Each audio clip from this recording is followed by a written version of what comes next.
Welcome, ladies and gentlemen. You are now tuned in to MMA Jam Live.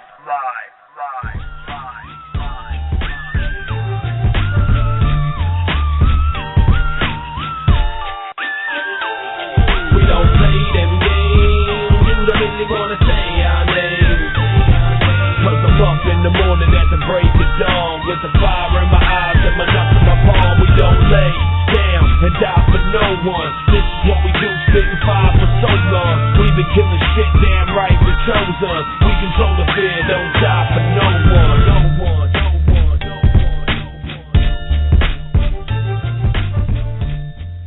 Hey, fight fans, welcome to WMMA Jam Live. I'm your host, Vanessa, along with Sabrina. Sabrina, say hello. Oh, hold on, I actually may have forgot. I did. Are you there? Yes. Okay. Hi. Hello. Sorry, I know the fights are going on right now. We got Justin and Duke and Leslie Smith on Fox Sports 1 for all of you listening. It just started, so sorry if we're a little distracted. Thank you for everyone up to date on women's MMA, no? Exactly. What better time for it to come on? We kind of watch and talk about it. Let's see. Oh, man. Leslie Smith, 6-5. Justin and Duke, 3-1. Oh. Nice little combo right there. Not watching, sorry. I want to see what Justin and Duke's going to do in this fight. You know, her last fight, she wasn't too active, but she seems to be actually getting in there right now, throwing some punches and whatnot. Very slow. I feel like slow, though. Oh. Yeah. Ooh, nice hit right there from Smith. They say she has a 7-inch reach advantage, which, I mean, I think that she should be really using that to her advantage right now. Yeah. Looks like Smith's actually getting in there a little more. Oh, yeah, definitely. Jasmine, she's long, you know. She's got them legs. She's got them arms. She needs to use that to her advantage. She needs to not be afraid to, like, get hit or anything, especially since she does have that reach advantage. She could kind of push her off. Oh. Looks like she's bleeding a little bit already, too. Nice. Oh. It looks like what? Her nose is bleeding a little bit. Kick her. There you go.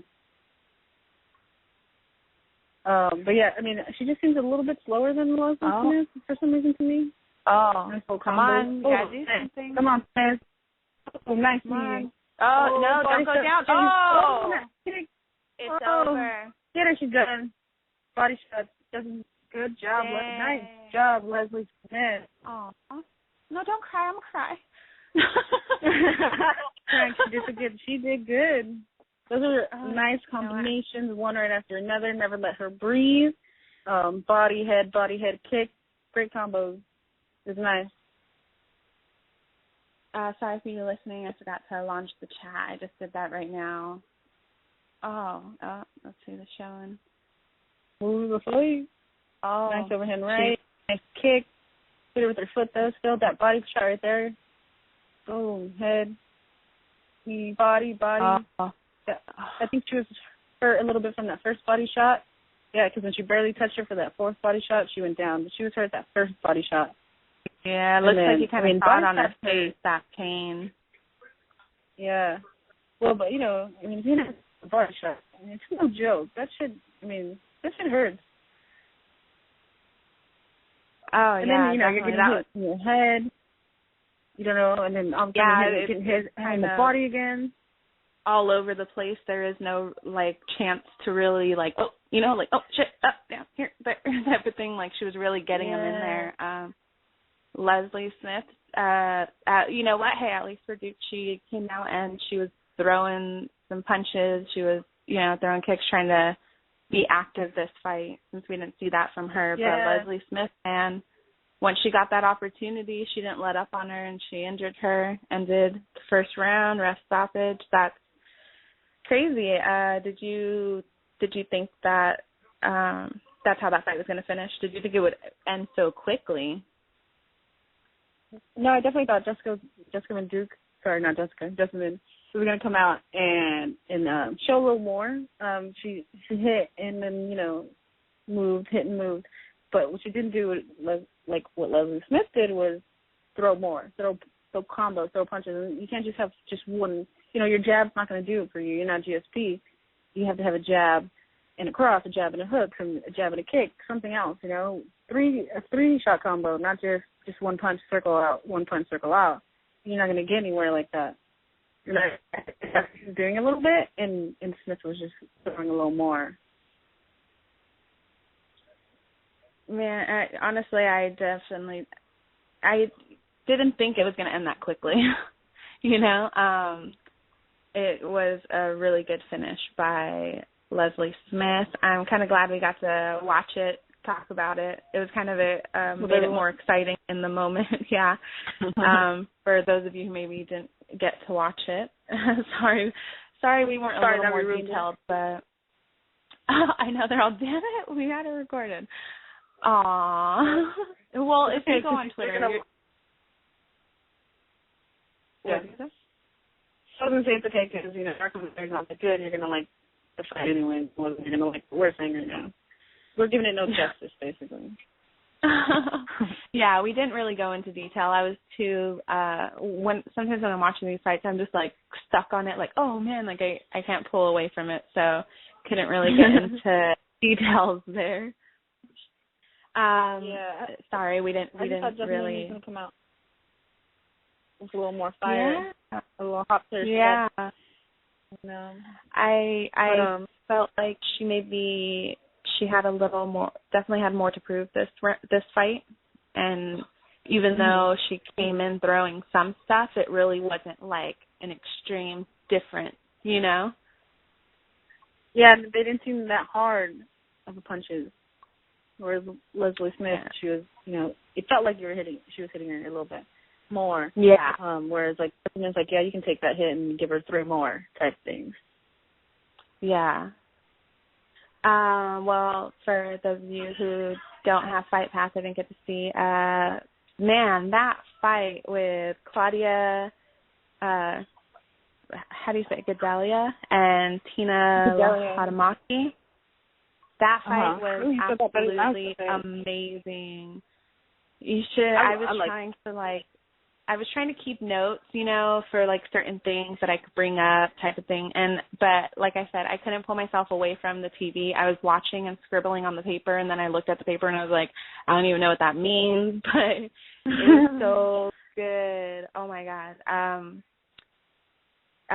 Claudia ended up taking that win by unanimous decision, but neither of those ladies, even though we thought that Claudia was maybe looking a little tired coming back because she came in so strong that first round, even if they slowed down a little bit, it wasn't by much, like they were going the whole time. Just there, that fight, man. How'd you like it? I liked it for the introduction of the strawweight. There's 2 really strong girls. Not only were they did they have heart, they came and they had the cardio. Like you said, like they may have like faded like half a step for a little bit, but it was never anything where you're too worried. And then they always came back with a little bit more, a little bit more oomph. And I thought it was awesome. I liked they were hitting hard. They were not really engaging. And I just thought it was a really good fight for the introduction of the 115. Strawweight 115. Yeah. Yeah, I was really surprised that Gadella, is that how you say? Gadella. Yeah. Didn't get a submission. They're talking about how she's like a 3-time champion in brown belt. She's a black belt, and she had a great takedown. She took down, I'm not going to, how do you say your last name, guys? Hadamaki. Tina? Tina. We'll call her Tina. Yeah, she took it down. She had a great takedown. And she took it down. She had it down. I definitely saw some like parts where maybe, especially as an experienced jiu-jitsu person where she could have maybe got a submission, but maybe she wasn't. Wasn't what she was going for. But I liked how she had a good Muay Thai clinch, and I liked how even when she was getting hit, when Tina would exit, she would hit her, like she was kicking her to the body. So it's never like, yeah, I'm just like, you're gonna hit me and then I'm gonna let you back up. It's like, I'm gonna hit you, you're gonna hit me, but I'm gonna hit you while you back up as well. Like, I'm always gonna hit you. Yeah. So there's something always gonna be in your face or at your body or at your legs, and I like that about Claudia. And I thought Tina had a lot of heart. She has some good jiu-jitsu defense too. Yeah, definitely, because, you know, like you said with Claudia, that was like a specialty of hers, and everybody thought she was going to, you know, do the best on the ground. But, man, that first round she came in, she was throwing blows. She was so fast. Man, she was fast. She was so excited to be in that fight. And I think that first round she came in, what I really liked about the fight is they never really stopped throwing punches or a kick or, you know, even if it went to the ground, somebody was hitting somebody on the side or in the face. They went nonstop, even if they looked tired and it looked like they were starting to gas out. Like, they took a couple breaths, went in for a hit, went in for a kick, you know. In round 2, I think Radamaki came back, and it looked like she really wanted to, you know, she really got in that fight the second round. To me, I think, you know, she did pretty good in the beginning and the end of round 2. Claudia Gadelia. When she did start looking a little tired, you saw her throwing some of those, I guess they were supposed to be knees or kicks, but they weren't really doing anything. And then they got separated, and then they went back at it. They kept on fighting, and not just little hits too, you know, like you were saying with the Duke and Leslie Smith fight, where Duke was throwing stuff, but it wasn't really doing any damage. Like, the hits from these girls were definitely, there was a lot of power behind it. You heard it, you felt it. Yeah, definitely. Claudia was for the division, like bigger, and I wonder if she's going to be bigger than most of the girls, because there's a couple girls I know that are pretty small who look more like Tina size, but yeah, no, it's definitely cool, and I hope that that's like a great, like, that's how all the 115s fights are going to be, you know, like. Yeah, I that's right, you know, because at first I was like, oh, that's kind of not fair to bring in this fight. But, man, those girls did such a good job. And, yeah, like Neil said, Tina wasn't scared to go forward, you know, like both the ladies, they didn't care. They threw a hit, but they still, even if they took a step back to, like, chill for a quick second, they stepped back in. Like, nobody was afraid to get in there. They would both step towards each other at the same time and throw blows. So they did really good. Claudia, she was supposed to be on tough, and Language, was she the Language? The one that she's the one who didn't want to make the weight 3 times. Exactly. Which, okay. Like I was saying, it probably looks like it would be hard for her to do that. Yeah. You know, but all of them are kind of in the same situation. But I was saying, like, at first I was like, well, that's not fair. We don't get to see really what this girl can do before she gets in there. But obviously she has what it takes, and there's no doubt now why she was picked to just go ahead and go straight into the UFC. Like, those ladies did such an amazing job. That was a really good fight. Yeah, I mean, I hope everyone enjoyed it. The first 115 fight. I definitely thought it was a really good one to put out there to introduce everybody to them, or at least the people on Fight Pass. Yeah, that's good thing we got Fight Pass, because I'm happy I didn't miss out on that. Like, we got it just in time. That was so worth it. Just right there, that fight was so worth it. Did you hear before, I'm bringing it up because Roger in the chat room, he says, I wonder how Claudia's test will come back. Did you hear when Tina was saying that Roger said he wonders how Claudia's test is going to come back? Because did you hear how Tina Lahatamaki wanted Claudia Gadelha to do a PED test before their fight? That's kind of crazy to have somebody call you out like that. You know, like, I want to make sure we get tested before we go in there. It's kind of like, dang. I mean, I get it, because, I mean, look at what everybody's saying now, you know, like, who Mendez is saying, like, 80%, you know, Tim Kennedy says, like, 90% of fighters do it, and, you know, you have to think all fighters, even the girls. I mean, to me, it doesn't look like any of these girls do it, because, you know, they're not all super cut up. I mean, Claudia was a little more cut up, but I think she's just a bigger girl. But you never know. And then, you know, in Brazil, you never know. So they don't really have the regulations like we do. Yeah, that's true. I mean, I get it, but at the same time, like, if someone hasn't really ever gotten caught, there's no real, like, huge need, I think, to do it. Like, yeah. I mean, I definitely would be like, oh, I want Cyborg tested every single time I fought her. But I'm not gonna ask. You know, you're just I look looking at Ronda for an excuse. You're like, well, I would have won, but she was on. Yeah, I would be here. She wouldn't have killed me. I wouldn't be dead right now. Right. But like I say, like, I look at Ronda. You know, even Leslie Smith, Sarah Kaufman, and I don't think that those girls are on steroids. So, I mean, I'm not a steroid, like, I'm not knowledgeable on steroids, but it definitely doesn't seem like they are. Neither does Claudia, but you never know. I mean, whatever's going to make you feel a little more comfortable going in there. So, I mean, imagine we have a big steroid problem with the girls. Oh, my goodness. But I think with girls, you can tell more. You're definitely going to be able to tell more on a girl. Yeah, that's true. Because, I mean, I like Cyborg and everything, but the first thought when you first saw her was like, are you sure she's not on steroids or something, you know? So there was definitely there's definitely a difference. But hey, you never know. I think that's always questions Cyborg a little bit. And the funny thing about that is she never took some dirty except for that one time. But so, you know, maybe she just got it wrong that week. I don't know.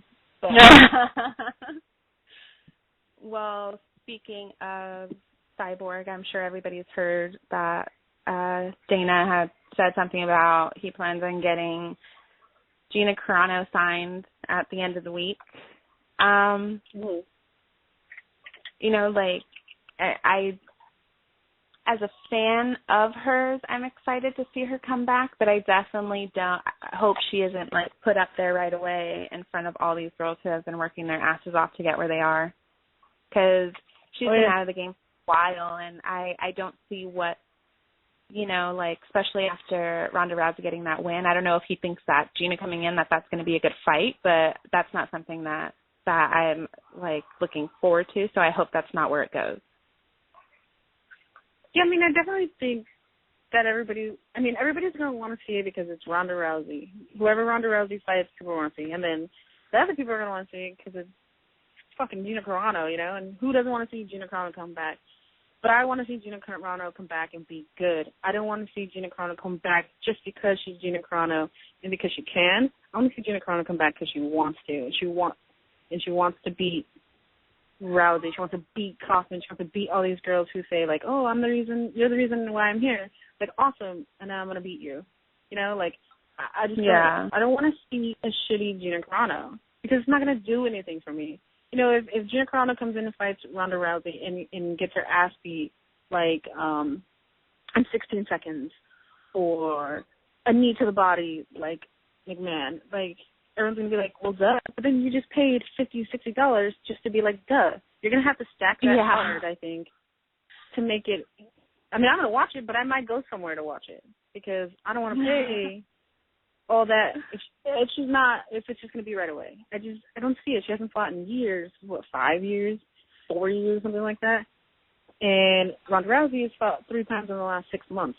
So there's like, I just want to see her come back and be a fighter and fight her way up instead of just coming back and being Gina Carano.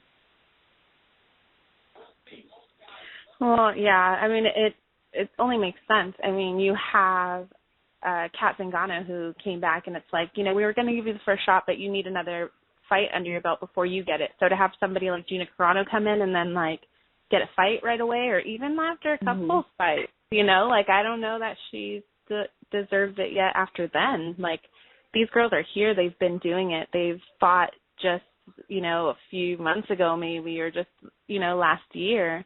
They've been working their asses off to get to this point, and to have somebody just thrown in ahead of them would, like, for me, it would be crushing, you know, like, that's the moment you're working for, and someone else gets to come in just because of who they were and take that before you. Yeah. Because what people need to realize is that Gina Carano may not be the same Gina Carano that you think she is.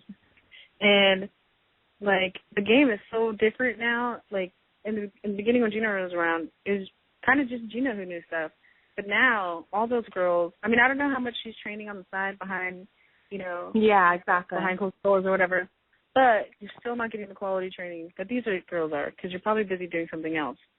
And I just think that, you know, I just don't think she should get, I think she still needs to work her way up and see if she's even going to be able to do it. And if she's ready, if she really wants it, because, I don't know, because it could hurt her brand, too, if she loses. Yeah. I don't want to see, and she's coming off a loss. She's coming off a loss and, like, a 5-year hiatus, so why should she get to fight Ronda Rousey? Might as well let me fight Ronda Rousey. Not saying that I would beat her up as bad as Gina Carano would beat her up, but, hey, if you're just letting anyone go in there, not that Gina Carano's anybody, but she's still not anybody right now. Today, yeah, exactly. Yeah. You know, not saying that's where it's going to go, but it just kind of seems like, you know, how Ronda Rousey came off this fight. They're thinking nobody out there in the UFC can go against her, and they're going to go and fight, you know, someone who they've been talking about putting her up against. I don't know. But and I can understand Ronda wanting to fight her. I want to fight Gina Carano just to say I fought Gina Carano, but yeah. You know. And you would, you know, but that week. I would, but I got plans that day. Well, somebody else who got a fight in the UFC, I believe you say Andrade. Jessica Andrade? Andrade or whatever? Andrade. I always thought it was Andrade, but I'm pretty sure it's Andrade. Anyways, looks like she's going to be getting a fight. She will be taking on Letourneau. That one we said. UFC Fight Night 51, September 13th in Brazil. For those who don't know, Letourneau, she recently fought against Phillips at UFC 174. That was a really good fight. That one. Mm-hmm. That's the, you know, well, you know, not to be mean or anything, with the exception of Duke's last couple of fights. The women's fights have been really good. Really, like, you know, like nonstop, back-to-back type of deal. And so Valerie Letourneau against Elizabeth Phillips was definitely right up there with one of the great fights that have happened recently. Jessica Andrade, she took on Raquel Pennington at UFC 171. I believe both your of lady? those. No. My favorite fighter. No. Both those fights ended up going to decision. They were both really good fights. The crazy thing, I believe Jessica Andrade, she is only like 22. I'm going to look real quick. I could be wrong. She's 22, She's right? 22.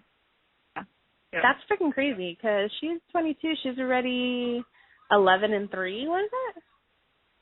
Yeah, well, you know, it's Brazil. She's Brazilian. Yeah, Who said last time they start fighting at 9 or whatever?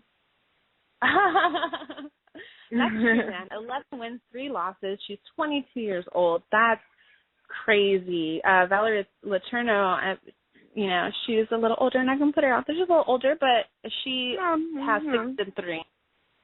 You know, 6-3 fights under her belt. So, I mean, Jessica, man, she has a lot of experience. She took on Raquel Pennington. She took on Rosie Sexton at UFC Fight Night back in October of 2013, taking that unanimous decision win. I think it's a good matchup. I really do. The crazy thing about is recently wasn't Phillip saying that she wanted to take on Pennington, so it's like the winners and the non-winners. I don't want to call them the non-winners. Non-winners. I'm excited for that fight. And you know what?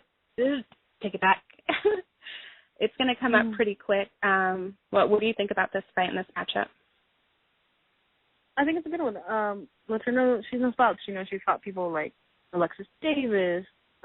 She fought Claudia. She lost to her, but it was a split decision, which, I mean, obviously Claudia's good.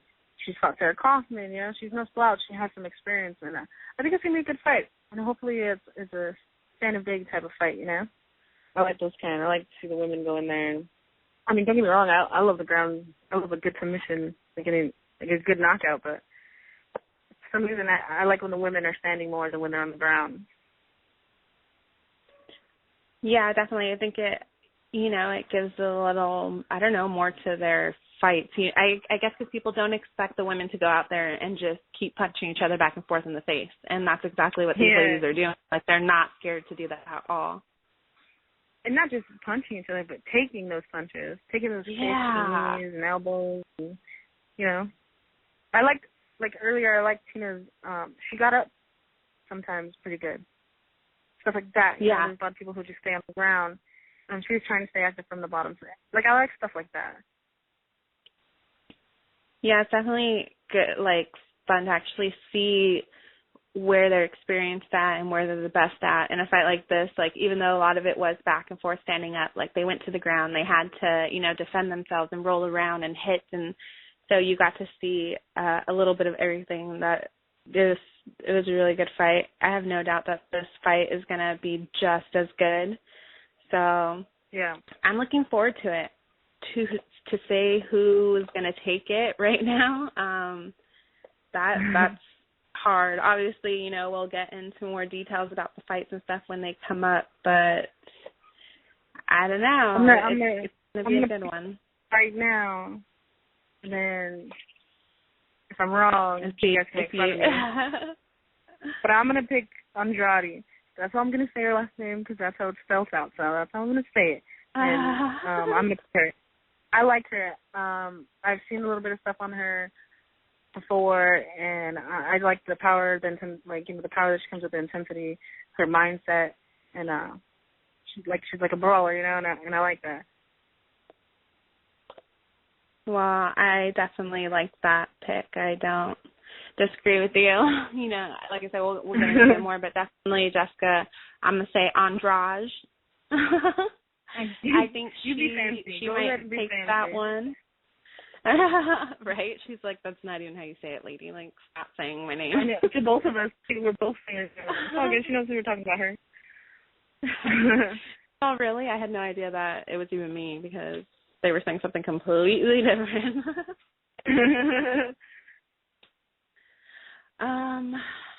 Yeah, actually, we are going to be joined in just a couple minutes. We were pretty excited about the fight, so we didn't get to let you know. We are going to be joined soon by Jody Escobel. Then we'll have Cassie Robb, and we'll finish it up with Maureen Riordon. 3 ladies on the show. It's Women Crush Wednesday. We got 2 ladies on the fight card. We got 3 ladies on WMMA Jam tonight. It's a good one. So 2 ladies are in here. And oh snap! That was I like how you. I wasn't even thinking about it.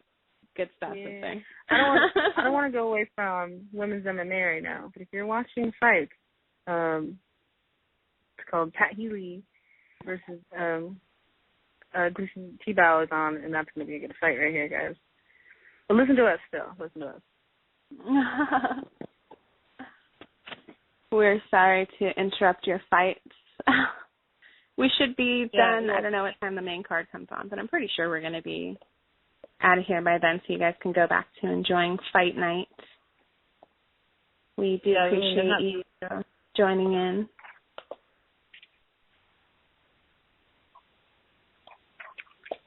Yeah. Who are you looking for this fight? I'm looking for a good fight. Huh? I'm just looking for a good fight. I don't really have someone that I'm going to pick. Yeah, no special, nobody you're looking to watch. Yeah, I feel you on that one. Let me just, all right, actually, I'm going to be giving Jody a call right now. So, sister, you go ahead and enjoy the fight. Just let me know if I missed out on anything good. All right. I'm going to try and be on it this time. Don't want to bring out anybody's numbers or nothing. All right, I'm going to call her, and we'll talk to you in a little bit. Bye. All right.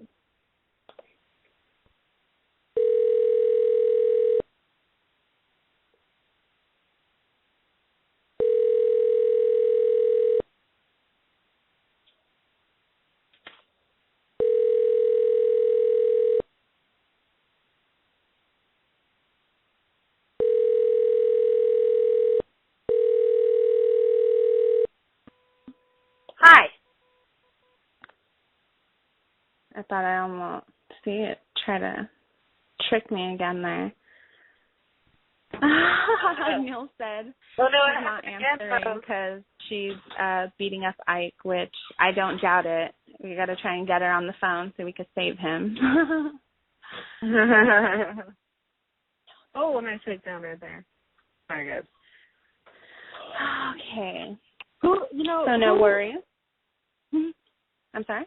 We'll try and fill in some time, or are we going to try and call her back? I'm going to try and call her back in a minute right now. Give her a second. All right, so let's just throw out some random questions. Who do you want to see Gina fight? I'm sorry? Who do you want to see Gina fight if she comes back? Man, that's a good one. Honestly, I haven't. Huh? I was gonna say, you're in a chat room, right? Who does everybody want to see her fight? Let's see. The first answer is that Vanessa. Yes, for you guys in the chat room while we're waiting for a minute. Who would anybody here like to see if Dana White does sign Gina Carano like he's been saying? Who do you think she should be going up against first? And do you think she's going to get like this exorbitant amount of money just to fight? I mean, when she was fighting a Shark Force, I'm pretty sure she was making like $120,000 to fight. But she was a big name. She's still a big name, but she's not like a big fighting name. So I don't know if she should be getting that much money. But who do you want to see her fight? Who do you want to see welcome her back to the game? Man. I'm looking at the ladies right now. The thing is, like, when I think about her coming back, like, I just can't take it seriously, you know? So it's really hard to say who I think she should go up against. Like, I think there's a few people that she needs to go up against. And I wonder if she's even going to stick around for all that. You know, like, if she comes, is it going to be like a one-fight deal? Yeah, there's that too. I mean, who knows? I don't know. I mean, we're going to have to wait and see what kind of deal. And if they're even going to, like, tell us the real deal, or we're going to have to wait until she actually fights and then see her numbers afterwards. But, yeah, I don't know. In the chat room, Jason Adams said, I don't like it, but she has to fight Rousey first, because if she loses before fighting Ronda, they lose their huge money fight of Gina versus Ronda. That's a good point. Yeah, definitely. I get what you're saying, because that's what everybody supposedly wants, or they think that's how it needs to be. Gina was a big name. Ronda's the hot stuff now. But like Sabrina said earlier, I don't know. Like, man, I don't know. You know, when you were saying like you might go watch it somewhere. Yeah, I mean, I think it's a good point. I do think that a lot of more people will watch it because her fans from acting are like, oh, Gina Carano's fighting. I didn't know she fights. But here's my deal. Yes, it's a moneymaker fight. I totally 100% get that. But I don't want to see moneymaker fights. I want to see fights. I want to see good fights. I want to see real fights. And I just want to see it because it's a name. Yes, you're going to get my money, but you're going to get my money more if it's a great matchup instead of just who it is. That's what I get. Like, I get that it's a money fight. I get that if she loses first, that she won't make that much, or it's going to be a harder route to get to Ronda. But I don't think that it would be the end of it.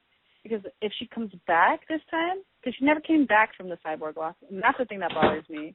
Not that it should matter what bothers me, but that's what bothers me. She didn't come back. It just, she's like gave up.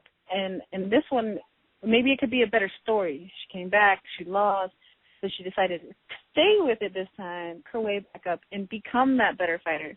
But yeah. I don't know, I get the whole money fight thing, but then you just, it's entertainment then. And I'm not, yes, I want to be entertained when I fight, but I'll just watch WWF, which I still call it that because that's what it is to me. WWF. You know, you can put Gina Carano on WWF and see her fight one of those girls and make some money. I want to see a real fight. Yeah, I definitely agree with you there. I'm going to go and see if we can't get Jody back on the line. Give me 1 second. Uh-huh.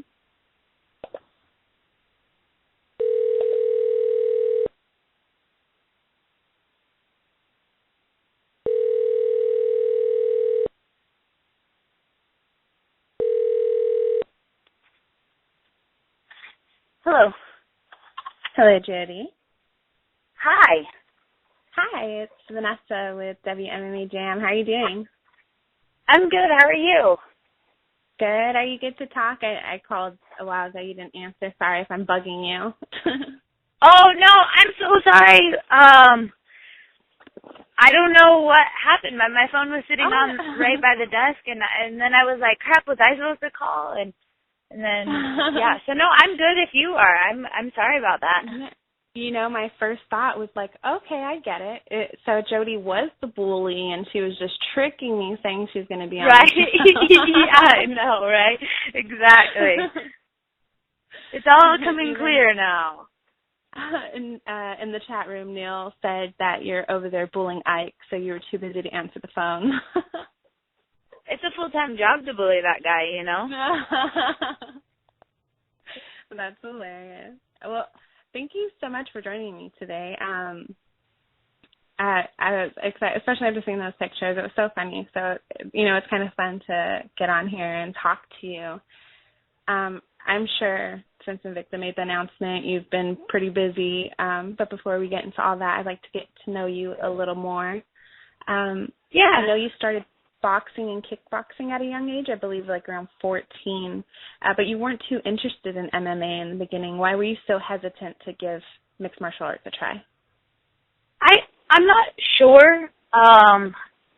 We always had a close relationship with MMA because at the time Mr. Winglejohn and Greg Jackson had a partnership, but we were still separate gyms. So like the big wrestler, like I don't know, smelly gym dudes would come out and work on their stand-up. And, like, our guys would go and work on the ground, and you know, like, it was always like, man, I don't want to, it just wasn't my thing at the time. I was super active with kickboxing and boxing, and it was kind of like, you know, I always talk about Little John being the one that was always like, when are you just going to wrestle? Like, oh, you're scared, and all you do is stand up, and you're just scared to try, and blah, blah, blah. And so finally I was like, fine, you know what? I'm not scared of you, little guy. Like, let's do this. And, of course, like, I got wrecked, but I was hesitant. And it's kind of hard looking back now thinking about how long I was hesitant for it because I would have just jumped in then I would have been years ahead of my game. You know, I had the best school at my fingertips, and I kind of just chose not to go there. It wasn't my path at the time, and I understand that, but I do look back at it and think, man, like, maybe I should have jumped into a jiu-jitsu class here and there, you know, and I'm thankful, but it took me a little while to get around, and, you know, I'm thankful that I finally did. And yeah, no, I totally, my sister trained, so she'll come home after being at the gym and be like, her shirt is huge on her because it's filled with sweat, and she, you know, it's not just hers, it's everybody else's. And I'm like, I don't know how you can roll around, everybody's sweat getting in your mouth, your eyes, like, I totally understand. You know what? You're right about that, because it was always different. It was always, like when you're sparring and you're boxing and you're doing that, like, yeah, maybe some sweat gets on you or maybe there's some blood or whatever, but it's never like super apparent that it's not your sweat, so it's never a big deal. Yeah. But when you leave like grappling and wrestling and you don't even smell like yourself, oh, no. you know that's somebody else. You know that it's somebody else, and you're like, man. Like, that was, like, you know, that's just stuff that you adjust to, and you're like, man, that was a good practice. But before it was like, man, you guys are gross. Yeah. Well, when you finally gave it a shot, were you, like, instantly hooked, or did it still take some time to get to liking it? I liked it right away, especially because I mean, I'm still not great at it. Like, I you know, every day I feel like I'm learning something new, and that's why it's so cool to be able to challenge yourself and to be able to bring yourself into this new era and evolve yourself into a more complete fighter. And I think that's what is beautiful about it. It's such a big challenge for me, and I was definitely ready to evolve my game, and I liked it instantly. I was like, man, this is great. I should have done this a long time ago, and to go and to get taken down every day in practice and get submitted every day, you're just more motivated, like, man, I gotta fix this problem, you know, and so then you just kind of engulf your life into it and get better every day. Yeah, well, correct me if I'm wrong, you've been with your gym since you started kickboxing training, or at least with Mike Winklejohn, is it? At the same gym, or, okay, yeah, you've been there since, like, age 14, so how has it been training with the same gym through it all, and, you know, being beside some amazing fighters like Holly Holm and Ike Valley Flag, even though you're over there bullying him? Yeah, it's great. You know, everybody brings something to the team. Everybody brings, whether it's just little information that you pick up on, or maybe it's something that they're not even sharing. It's something that you observe them doing in practice. Like, these guys are the best of the best, and to be able to go and practice with these guys since I was 14, like, Holly's one of my best friends, and I'm so proud of her, you know, for she's in the UFC now, and in the beginning, we would just go on, like, these little jogs every week, and we'd hang out, and she'd braid my hair, and we'd cook pies. Like, this is one of my best friends, you know, and to grow up in that atmosphere and this combat family atmosphere is just such a blessing, and to learn from these guys is just unbelievable. You know, they've been in battles in and outside of the ring and in the cage, and it's those life lessons, you know, that you pick up from friends, and it's great. And I'll have friends, these guys are going to be friends forever, not just during fight time, you know, and because it's cool and everybody, oh, yeah, great, you're in the UFC. When we're all old and crippled, like, it's a handful of us that are going to be great friends still, you know. Yeah, that's awesome. That's awesome to see that, like, closeness, and it isn't just because you guys are both fighters. Like, you've all become friends. You know, even seeing the picture with you messing around with Ike, like, it's cool that you guys are in there having fun too, and not just, you know, completely stressed out on just the fighting aspect of it. Right, and that's exactly it. You know, it is super stressful. Like, every day you go to the gym and you're trying to grind it out, you get beat up, or you're trying to beat people up, and now it's game plan, and now it's fight time, and man, we're still all friends, and we all know when people are getting ready for fights, and it's super important to have those friends and be comfortable at the gym and be able to goof around too. And Ike's just super grumpy, so it's really funny to mess with him all the time. Well, I know you're also a paramedic, I believe. Before starting combat sports at such a young age, was fighting something that you always saw yourself doing in the long run as far as a career, or, you know, did you always want to be a paramedic, or was it just something like both of them just, you know, happened to happen and come to life for you? You know, I was the cliche little kid that wanted to be a firefighter since the very beginning. So the big red fire truck was my dream, and I went after that pretty pretty aggressively. And I knew that's what I wanted to do for my career. So I did everything I could to be able to accomplish that, and then fighting came along with it. I'm just really, really blessed and just super driven, and I knew what was going to make me happy, and I didn't care who was standing in my way. So whether it was being a firefighter and fighting professionally, it was perfect because I worked 48-hour shifts, and then I had 4 days off to train, and that was beautiful for my camps, and it just really fell into place for me. I'm super, super blessed, you know. That's awesome. I know you were hesitant to get into mixed martial arts, but when you did, it was probably only, maybe a year or two that you took your first pro fight from when you decided to finally get some training. You took that fight against Brittany Horton, and you won with a TKO due to head kicks and punches in round one. After that fight, I believe you had made a statement saying that you hope this is the beginning of a successful MMA career. Now you have a pro record of 3-1, and not only are you fighting on this Invicta FC 8 card, but this is actually going to be your third fight on an Invicta fight card. What has your experience been like at Invicta so far? You know what? I can't say enough about Invicta and the platform that it's given women's MMA, and you know, there's a lot of people that's paved the way in front of us, and the Julie Kedzie and Gino and the Tara LaRosas that have been fighting for a long time on maybe cards that they shouldn't have taken fights at, different weight classes, you know, really putting in the work and taking those fights and trying to put women's MMA on the map. And now we have this beautiful, professional, extremely professional organization that are running fights for women's MMA on UFC Fight Pass. I mean, come on, this is a dream come true, you know, and I can't say enough about the organization and Shannon and now Julie, and I feel really honored to be part of the women's MMA movement, and I feel like people can really understand now that women, they're here to stay, you know, and we're making statements. I mean, we had the first strawweight women's fight tonight in the UFC, and it was awesome, you know, and it's just going to get bigger, and it's just going to get more apparent, and more talent's going to be coming. The talent's going to be coming younger, and it's not going to be so taboo anymore, and it's really awesome to be part of that. I'm just blessed that I've been able to have those fights with Invicta, and I'm super pumped about Invicta 8 too.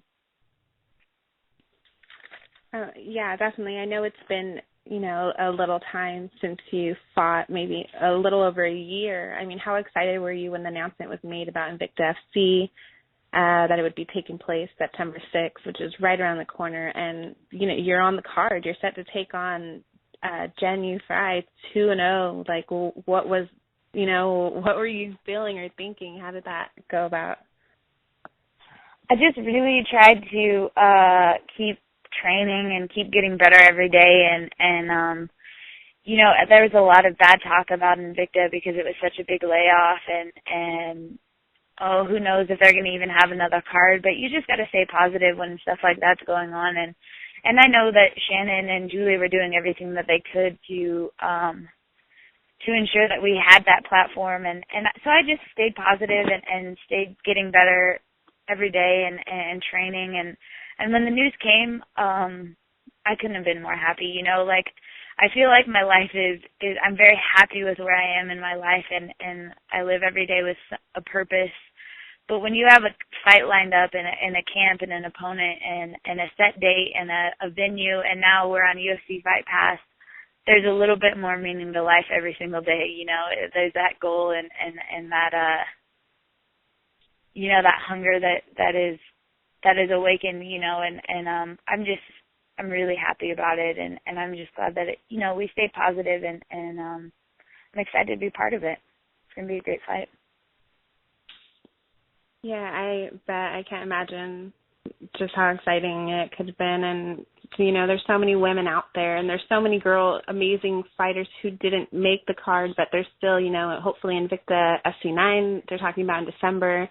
You know, we'll get to see a lot more new girls on there. So it's exciting, and to be on Fight Pass, like it's such a good thing for the women in mixed martial arts, like that you guys are finally, getting to get these headlines and everybody's excited. So I'm excited for you. I know everyone wants to make it to the top, and looking at Invicta's atomweight, there's so many great fighters. And if you get this win at Invicta FC, where does that put you, or who would you maybe be looking to next? I know you don't want to look beyond your fight, but I was just, I don't know too much about the rankings as far as Invicta goes, so I was wondering, right. Is this going to put you pretty good ahead if you were to take this win? I don't pay too much attention about rankings and whatnot. I know that here and there I'm placed in the top 10 and whatever. I'll deal with this fight that's coming up, and then after that we'll figure out who's next, and hopefully it's somebody ranked above me, and that's a game we play. We want to be the best and continue to get better and showcase that every single time, and I plan on doing that. I think it's great that you're really focused on this fight. It's going to be coming up pretty quick. Are you feeling, even though it just came out, are you really feeling like you're good to go, like that you have this fight, not to say that you're going to win or anything, but as far as yourself and the way you feel mentally, physically, are you at a good point right now? Yeah, I feel great. Like I said, I was just trying to stay positive, and I didn't know if I was going to make the Invicta 8 card, and so it's hard when you're playing that game. Do you just go on vacation? Do you eat a bunch of food? Or are you in the gym still trying to get better every day? That's a hard thing, and you talk to fighters about all the time, like after they're done fighting, then they take a month off, but when you don't have something scheduled, where are you? And they just, I found that peace in trying to make myself better every day, and I felt like I was preparing myself in the gym. So when I did get the news, I felt like the date was great.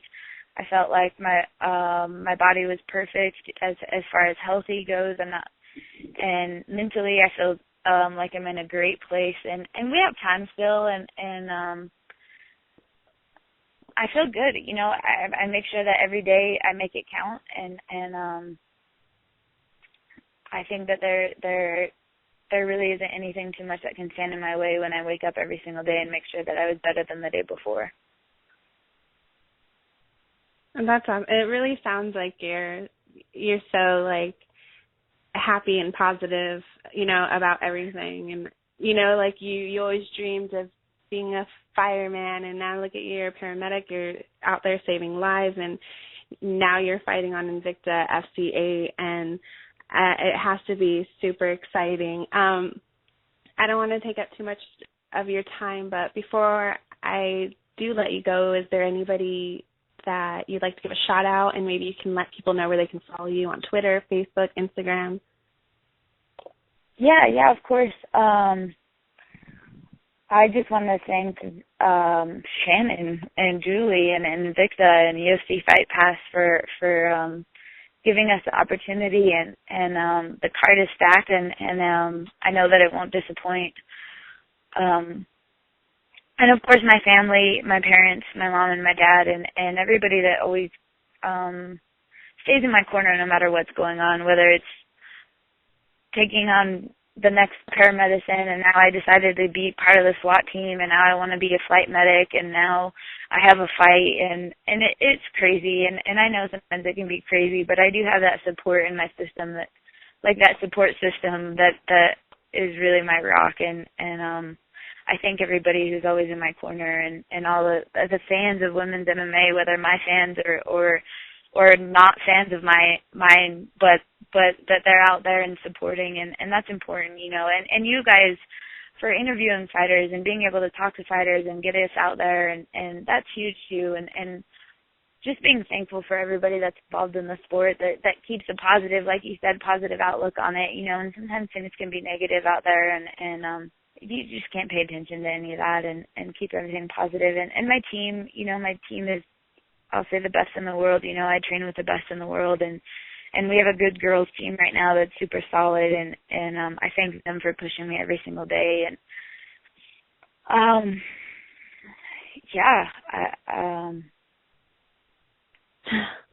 my coach, Mike Winklejohn, and Brandon Gibson, and Mike Winklejohn, and of course Greg Jackson, and everybody at Gracie, New Mexico here at Tusa and Barata, and Don Ortega. They always take care of me, and just a super big, strong, happy family support system that I'm super grateful for. That's awesome. You obviously have a lot of people backing you up. Well, speaking of the fans, Neil in the chat room wanted me to ask you one more question before I let you go. No problem. Well, it's kind of a off-the-wall question, but it's a little fun one he likes to throw out there. So Neil would like to know who you think would win between a gorilla and a crocodile. Ooh, that's a good one. I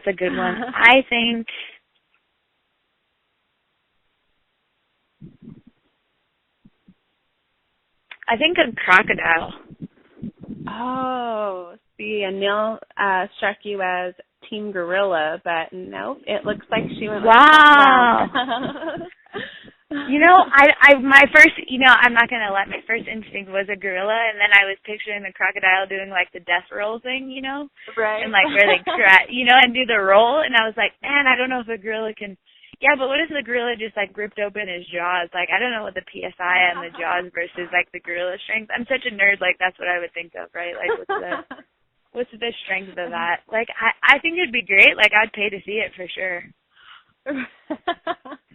That's freaking awesome.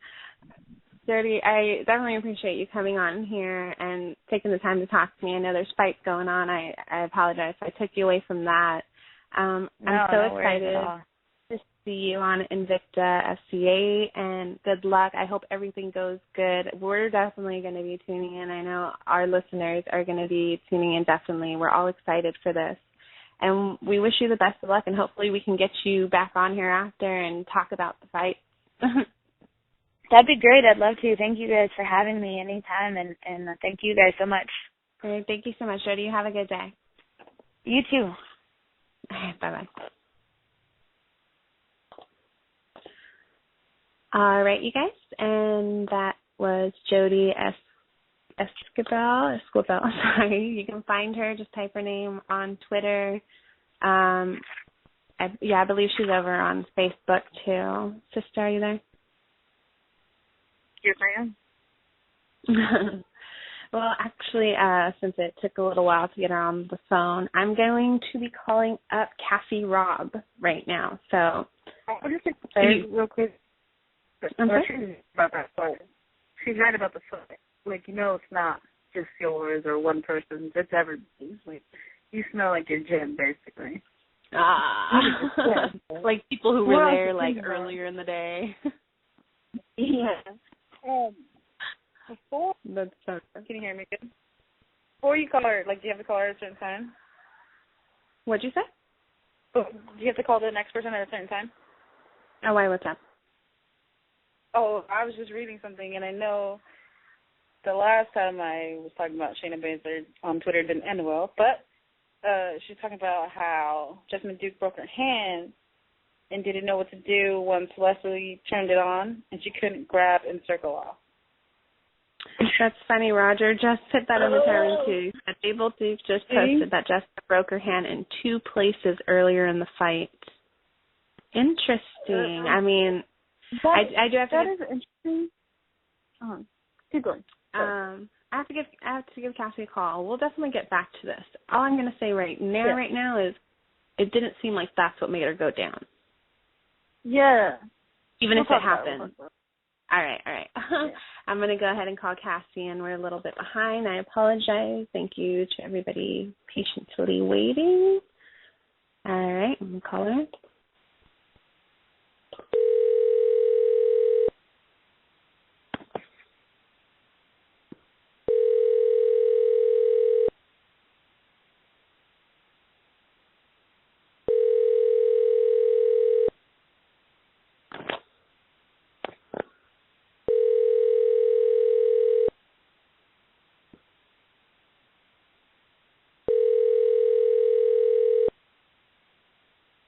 Your call has been forwarded to an automated voice messaging system.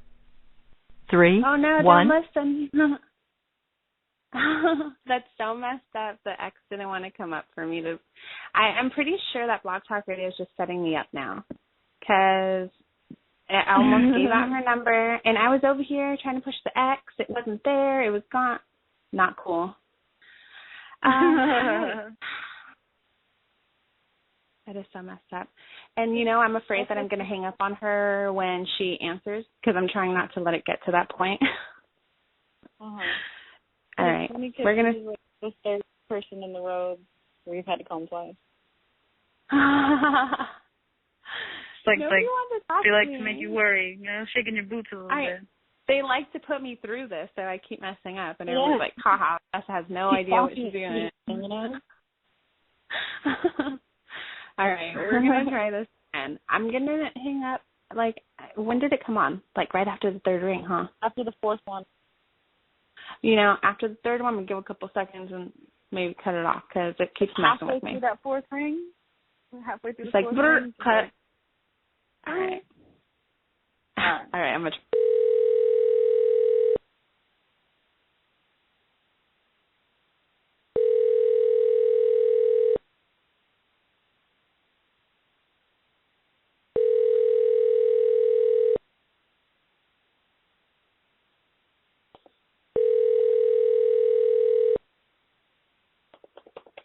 Oh, my gosh. What? Hello, Cassie? Hi. I'm so sorry. Sorry, we're running behind a little bit. Oh, no big deal. I'm all trying to hurry and hang up so I don't give your number out to anybody. It's okay. So it's funny, as soon as I was trying to, like, find the X so your number wouldn't come up, then you answered. Thank you so much. Is right now a good time to talk? Yeah, I just got done with practice. I'm a little out of breath. Sorry. Oh, no, I'm so sorry. No, it's fine. I'm just glad I got done in time. I was like, man, I'm going to miss the call. Oh, no. Well, thank you so much for joining us, especially you're over there all out of breath. I don't know if you want to take a couple seconds to catch up. Grab yourself some water, maybe. I got some. I'm doing good. I'm just out of shape right now. I took a couple of days off, so you never realize what a couple of days will do until you get back. Right. Well, how did practice go for you today? It was good. Yeah, we had our no-gi comp class today, so it was just like nonstop jiu-jitsu for like an hour. That's why I'm so out of breath. Yeah, me too. No, just kidding. Well, we'll get right into this. Perfect. I saw when you first started, when you saw mixed martial arts for the first time, you couldn't wait to try it, and you instantly signed up for a boxing class. And then you took your first fight 2 weeks later. Was that all the experience you had going into the fight? That was it. I mean, I did a little bit of self-defense when I was in college, but other than that, like, I'd never been in a street fight or anything. I just had a lot of confidence in myself, and it was like, well, I can do this. I think I can do this. And I did it. And then I stuck with it. That's amazing, especially because, I mean, you just took a boxing class. It's not like, you know, you took a jiu-jitsu class or something and to go, I mean, what was it like jumping into a mixed martial arts fight with very little training?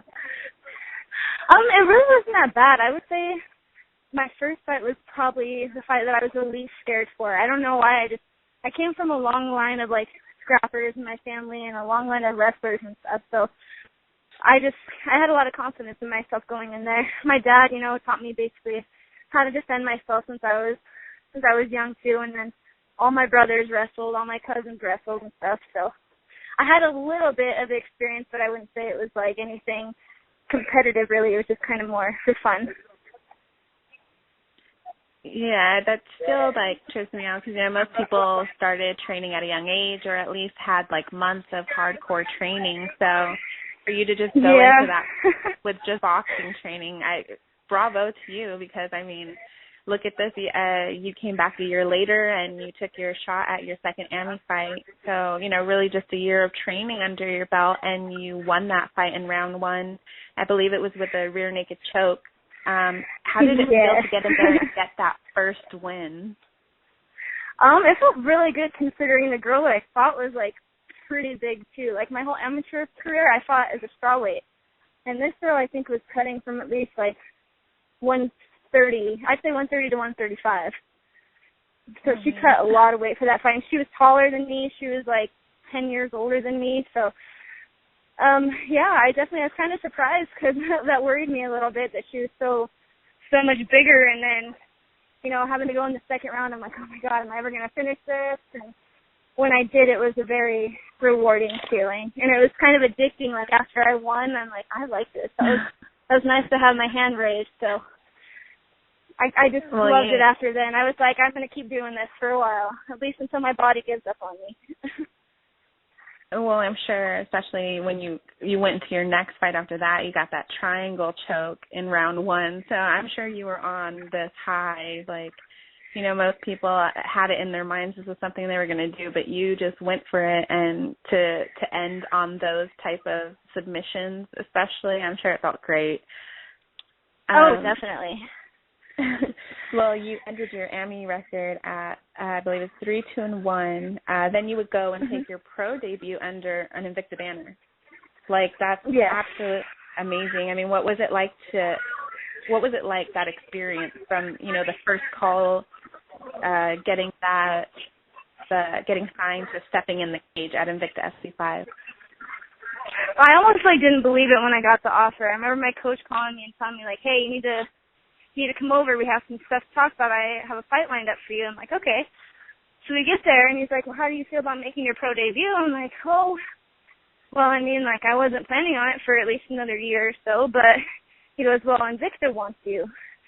And I'm like, oh, my God, I'll do it. I didn't even take 2 seconds to think about it because ever since Invicta started, I had wanted to fight for them. So it really was a dream come true.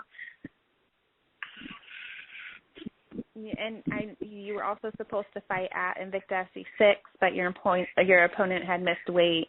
It's been a while. I mean, how excited were you when you started hearing that a fight card was coming up, and then maybe there's a possibility of Invicta SC in December? Are you talking about last December or this coming up one? Oh, no, I'm saying, how since you haven't fought in a while, especially under the Invicta banner, how exciting is it to hear that they're finally coming up? There are very few in betweens. It's been just kind of a waiting game. It's been a little frustrating, but I'm definitely excited to get back in there and show everybody what I'm about, because I feel like my last fight with Liz McCarthy, I honestly thought in my heart that I won. So it's just about getting back out there and kind of redeeming myself and showing everybody what kind of fighter I really am. Well, with women really making a move in mixed martial arts, have you, and especially with Invicta, the fight cards coming up, have you found yourself getting back in the gym more lately, or is it something that it's usually part of your all the time, you always go and work out? It's an everyday thing. It's just eat, breathe, train, sleep, pretty much. I don't ever really. I took a couple of weeks off, just these past couple of weeks, because I was getting a little tired. After you do something so often, it makes your body a little exhausted and stuff. So I took about 2 weeks off, and I'm back in the gym. Like I said, just got done with practice. It's definitely an everyday thing. It's all I do. That's awesome. Well, I'm sure you have lots of help from your partner, Stephanie Skinner. How has that been being a fight couple for you? It's fun. I really like it. We definitely help each other a lot, because we're in the same weight class, we're the same size. And I hate being asked, though. We get asked a lot if we'll ever fight each other. I think that's kind of a little bit of an overkill. Everybody knows that's never going to happen, but she's definitely my best training partner. She teaches me a lot, and she's definitely made me improve as a fighter since I've come down to Colorado to train here with her and stuff. Yeah, I know you made the move over there and you started training at the gym and everything. How has that been for you in terms of training? Are you did you find yourself to really get comfortable there quickly, or, you know, did it kind of put a wrench as far as your training goes?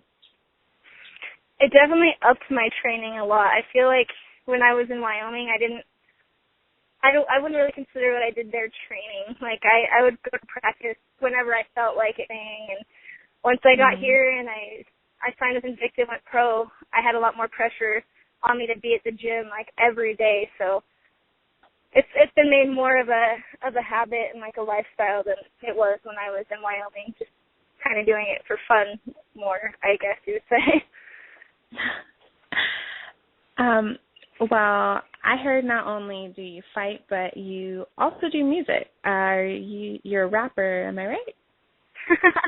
Yeah, I sing and I rap a little bit. My rapping facade is kind of more like just for fun. I don't know if I would ever really pursue it. I mean, I guess if I got the opportunity, I would like to, but I've always kind of had more of like a singing vibe growing up. I did a lot of choir classes all throughout school, so rapping was just kind of I can do it, I'm just going to post some videos kind of thing.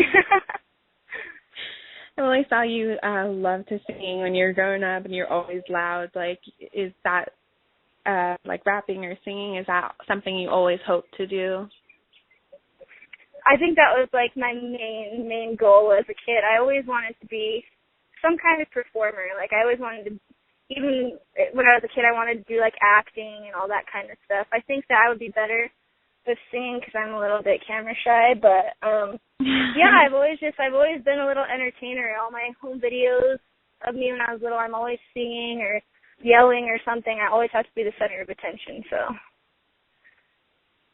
I like having the spotlight on me, I guess. Well, I think you're in the perfect profession, both in your fighting and your rapping, for that to go down. But, thank you. You're always in there training. You got this whole music thing going. I mean, what do you like to do when you're not, you know, wrapped up in that stuff? I could be wrong, but I think I saw that you make jewelry or something as well. I do. That was kind of something I started more as like a hobby. One of my sister's friends taught me how to like braid hemp and do like beaded jewelry and stuff when I was in junior high. And I did it more like making friendship bracelets kind of thing when I was younger, and then I started posting pictures on my Facebook, and a lot of people were like, "Oh, how much do you charge? I want something." Like, well, I don't really charge for it, but I guess I should. And I made a kind of a good little business of it. I haven't really been doing a lot of it lately just because I've been training so much coming out of my last fight with Liz and stuff, but hopefully we'll get to make a little bit more when I get some free time from training. Well, I think it's awesome. I think it's cool that you're over there training and fighting, and you're doing this music thing, and you got this jewelry going. It really sounds like you're having fun with everything that you are doing, and, you know, it's actually getting somewhere with all of it. So I definitely, I mean, you got to keep us like updated. You know, what if I want to buy a bracelet or something? I got to know where I go and get me one. For sure. I have like a business page on Facebook called Robb the Jewelry Store, like my last name ROBB, and then the jewelry store in parentheses. Kind of corny, but I thought it was like ironic that I have the last name Robb and I wanted to have a jewelry store, so I love it. It just happened to work out that way. That is so funny, actually. So you Robb the Jewelry Store. Go out if you want to get some handmade jewelry. Well, as far as your music, you know, I don't know where you know how that's going for you or anything, or what you're looking to do with it. Is there maybe anything up that people can go see you sing or rap or anything? I have a couple of videos on my Facebook and then some on YouTube. Yeah, I don't really do them away a lot. If somebody like sends me a request for a song to do, usually I'll post me singing the song that they want me to sing or something. But just recently I posted a video on YouTube of a rap I made up like back when I was probably 18 years old or something. and I went and tagged like Chris Calico and Tech Nine, Strange Music, and all those guys to see if they would watch it, and they haven't yet, but I'm just going to keep bugging them because one day it'll happen. If you bug somebody enough, then they're going to be like, oh, why is my phone blowing up so much? I better look at this. Well, I got him to tweet me back one time. Chris Calico tweeted me, so. And isn't it the most exciting thing ever when somebody retweets you? It's like you guys are friends now or something. You're like, oh my God, he totally. Yeah. You're like, they're real. They're a real person. They know how to use it right. I remember when funny. Misha Tate, she retweeted a picture of me and her one time, and seriously, my heart like jumped into my throat. I was excited. That's cool. I really like that. I'm going to go out there and I'm going to look for your videos and I'm going to tweet it out and I'm going to help you get them to respond to you too. Okay, sounds good. I'm really going to go check out your website. I don't want to take too much time. I know we're a little behind. Before I do let you go, we do have a fan question that one of our cat cheerleaders likes to ask. And they would like to know, who do you think would win between a gorilla and a crocodile? A crocodile. Because they do that, like, death roll. That's they so tear funny. all your limbs off. I watched a lot of shows about crocodiles. Oh, it's so scary. You know the crocodile's going to win. Oh, yeah. I watched Crocodile Hunter all the time when I was a kid. I know all about those things. That's so funny. I just had Jody on here right before you, and she was like, she said she had to go with the crocodile, too, because of that whole death spin thing. The exact same thing you said. That's funny. Usually we know what's gorilla. up. No, crocodiles are vicious. We're just very educated, that's all. They need to watch more Animal Planet or something. Well, again, Cassie, I really appreciate you coming on here and taking time. I know you just got done practicing, so I'm sure it'll be nice to go relax and maybe catch up on the fights. Definitely keep us updated if you hear about any fights coming up or anything. We'd like to see you in there. Sorry, I'm going to make sure to tweet all that stuff out and go check out your site, and hopefully we can have you back on here someday soon. Yeah, definitely. I'd love to do another interview with you guys. All right, you're so awesome again. Thank you for taking the time, and I hope you have a good rest of the week. All right, thank you very much. Okay, you do the same. Thanks. All right, bye. Bye. All right, you guys. That was Cassie the Hulk Robb. You can find her at C Robb the Hulk, or like she said, you go on Facebook, check out her jewelry website at Rob the Jewelry Store, which is freaking hilarious, or try and find her singing or rapping. Hello, sister. Oh, hello. So, again, I apologize. I know we haven't really got to talk because we were a little behind. I have to go and call Maureen right now. But you go. I know there's a fight going. You enjoy it, and we'll be right back with you, okay? All right. All right, bye. All right, we are actually, like I said, we're a little behind, but I'm going to call Maureen right now. Excited to talk to her. I'll try not to mess up this time, I promise. All right, here we go.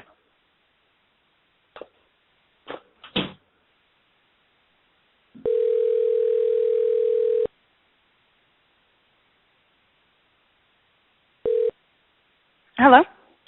Hello, Maureen. Yes?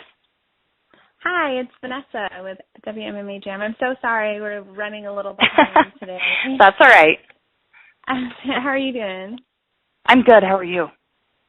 I'm doing good. Good. It's nice talking to you again. So soon, too, because last time I talked to you, you just had your pro debut, kickboxing debut over at Glory 16, and here you are already. I'm excited to get you on and talk to you. Like I said, for those who don't know, last time me and Maureen talked, you had defeated Brenda Rodriguez with a third-round knockout at your pro kickboxing debut at Glory 16. Now you're looking to make your pro MMA debut at RFA 16. I mean, how excited are you to be stepping into the cage at the professional level as far as mixed martial arts? Oh, I'm really excited. I mean, obviously, it's been the goal that I've been working toward for years now, so it's exciting to have it come to fruition like this, and all of them at the same time is, obviously makes it even more exciting. So. Oh, definitely. And, I mean, let's hope the 16 is a lucky number for you. Glory. I was thinking that. Fingers crossed. It'll be a good one.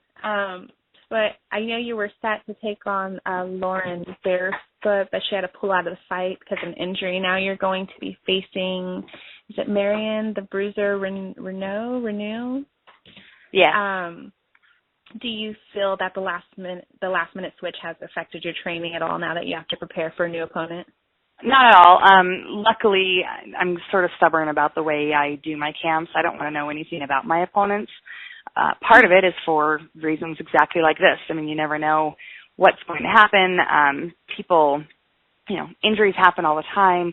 The number of fights that I had back out to even get my amateur debut or my pro debut this time was, surprising. So, people would accept a fight and then they'd back out. And I think you hear all female fighters complain about that struggle. And I think men experience it also. It's just, with guys, there's so many of them out there where they can find your replacement pretty easily. With women, there's only so many of us. So if one backs out, it's difficult to find another one, or, when one gets injured. So I try not to think too heavily on the specific opponent. I mean, perhaps down the road as the fights become bigger name fights and you kind of have more of a guarantee that the fight's going to happen, perhaps I'll do that. But in the meantime, I figure my job is to focus on the athlete that I am. I mean, that's who RFA came to and asked to put on this card. So I focus on that. My coaches, though, they do look up my opponents.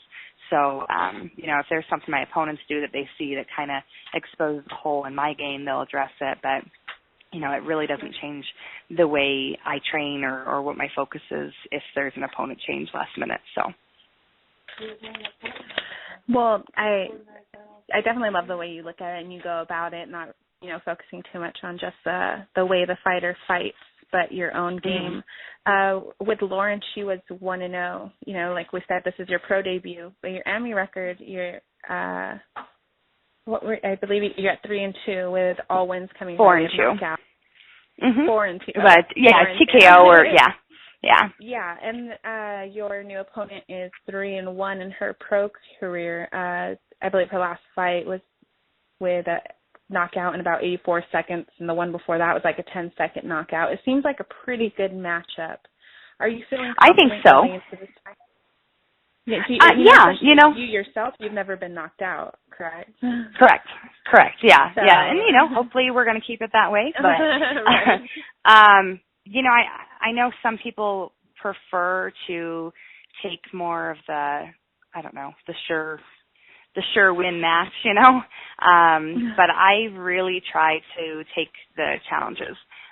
The reason I'm in this, what I do with my fight career, is more of a motivational and inspirational approach to, just anybody out there that's watching. So I'd rather challenge myself and be able to have a very obviously well-matched fight and have us both going in, not really knowing who's going to come out on top. And I don't think it's very fun for me, my opponent, or any of the crowd when you kind of go in knowing who's going to, walk out with their hand raised. So I think Mary and I are extremely well matched. She, like you said, she is getting all these finishes with strikes.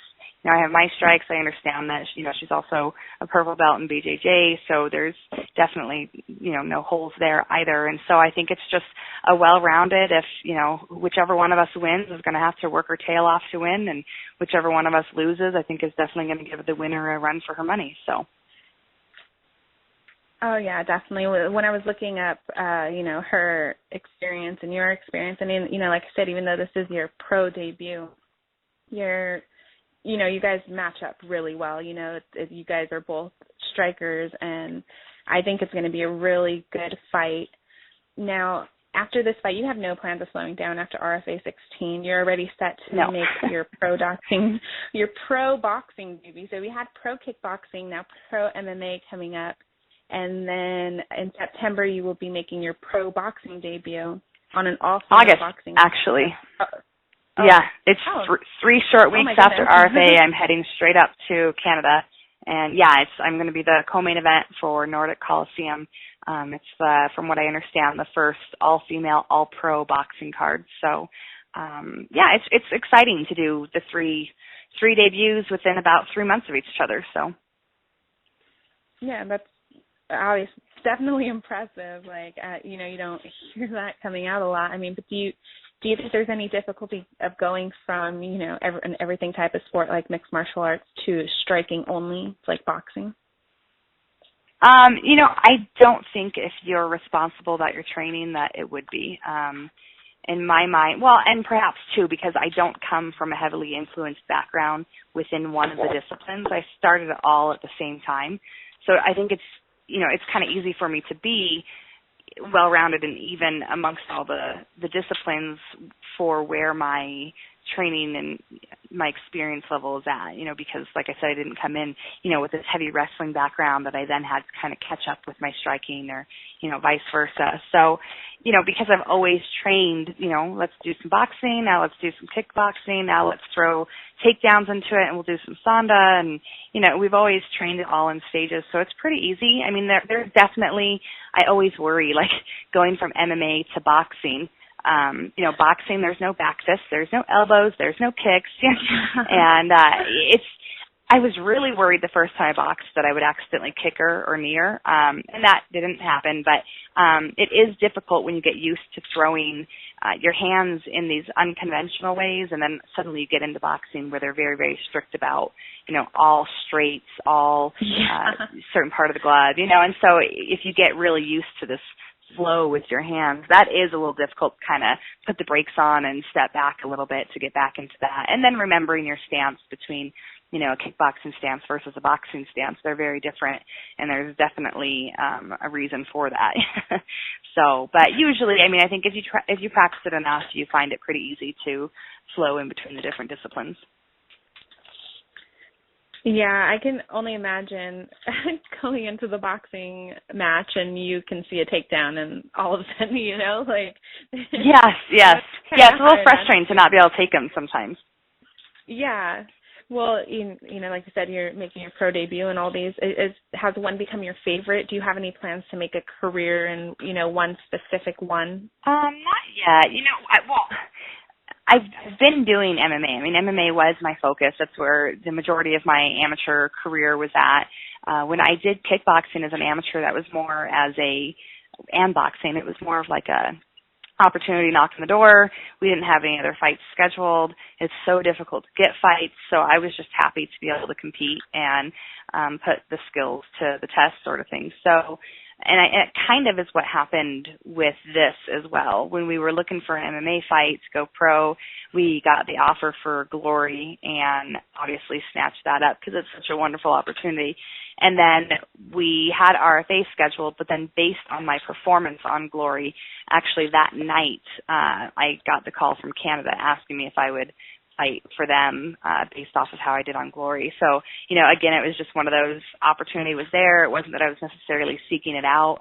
Now, as I get going further in it, I don't know, perhaps I'll pick one that I like more than the other. But right now, I think I like them all pretty evenly. It's just I like them each for different reasons. Yeah, I totally get where you're going on that. And it's amazing. Like, you just come off a win and then you're already getting calls about going, off somewhere else.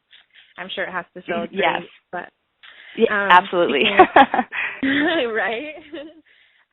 Speaking of Canada, you were recently training over in Canada with Charmaine Not So Sweet Tweet. I believe her thing was called Evolution. How did that go? How was training over there? That was amazing.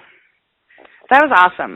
They called me, invited me up, asked if Charmaine, I think, experiences the same that most of the female fighters experience, that we have a hard time finding a solid camp of training partners that are other women. We have plenty of guys that step up to the plate and are more than happy to help us, and I think we're all super appreciative to them because they let us beat on them, but they obviously don't go as hard on us. But women move differently, and they have different frames, and I think all of us find, Charmaine and I talked about it a lot, if you work only with men and then all of a sudden you work with a female, things can be slightly different enough, just enough that it can make a difference in the fight. So it was a really neat opportunity to go up there and train, Charmaine. I've watched her fights. I've looked up to her as a fighter for a while now and kept my eye on her and watched her in Invicta against Julia Budd, and I really like the way that she represents women's MMA.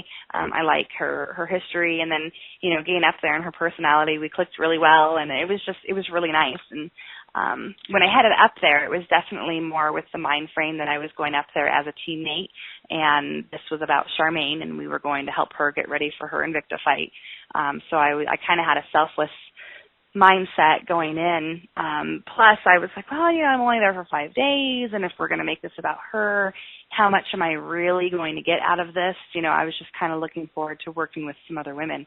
But I was pleasantly surprised that I actually gained a lot out of it. Charmaine herself is very rare for other female fighters. I think a lot of times they can get a little competitive and they don't want to kind of show the tricks in the bag sort of thing, which, that's totally fine and obvious. But Charmaine was more than willing to kind of show me what worked for her when she would see something I would do that, would remind her of if she thought it fit me well.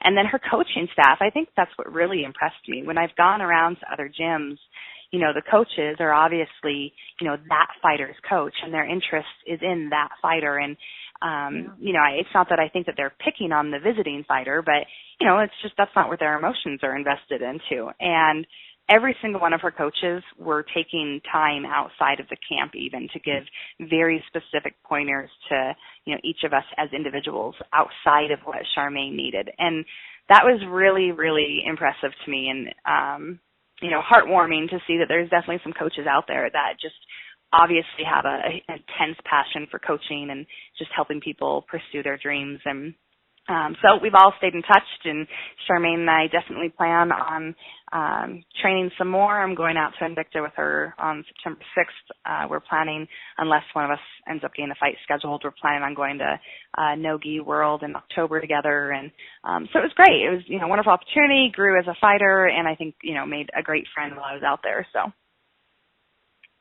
that's really cool. I liked the idea that, she was inviting other women fighters out there for this camp to, kind of work together. I think it was a really good idea. And I think so. Even better that, you made a friend out of it. Now you have plans with this person. So that's really cool. Yeah. Like other people who didn't get to tune in to us talking when we were on MMA Jam, I wanted to talk a little bit about Teen Babyface Heroes. Maybe you can let our listeners know a little more about that cause and what, where people can go and help out with that. That would be great. Like I said, kind of what I'm doing with my fight career is definitely something deeper. The fighting is just kind of the platform that I reach out from, but I really get involved in community outreach, specifically working with the youth. I feel like if I'm going to be able to make the most positive impact on our world in general, it's going to be by positively impacting the youths that we have right now, because obviously those are going to be our leaders down the road. So I do my best to, do anything I can that brings a smile to their face, whether it's just going and doing a personal appearance with my free time or actually sponsoring a team. So Team Babyface Heroes is kind of the program I have leading up to every fight, where I reach out to all my friends and supporters and just the general fan base worldwide and ask them to get involved, whether it's donating an additional ticket, like in the general admission section, and those tickets all go to youth that otherwise wouldn't have been able to experience that type of an event. Any profits that I stand to make off of those tickets is 100% donated to this other fund, where I go out and sponsor a new youth organization, whether it's sports or any youth organization that demands excellence within our youth. and I pick a new organization for every fight to sponsor, and so we just try and funnel everything to that. So for this fight, it's been pretty cool, actually, because the ticket prices are $29, $39, or $49, so everybody gets $1 change no matter what seat they go to. And I would say 99% of everybody that's purchased tickets has put their extra $1 into that Team Babyface Heroes Fund. And so, like I said, 100% of those proceeds will go towards sponsoring a local youth organization. And I go to them personally. I pick them personally, and that way, I'm guaranteeing 100% of the funds are going to the children.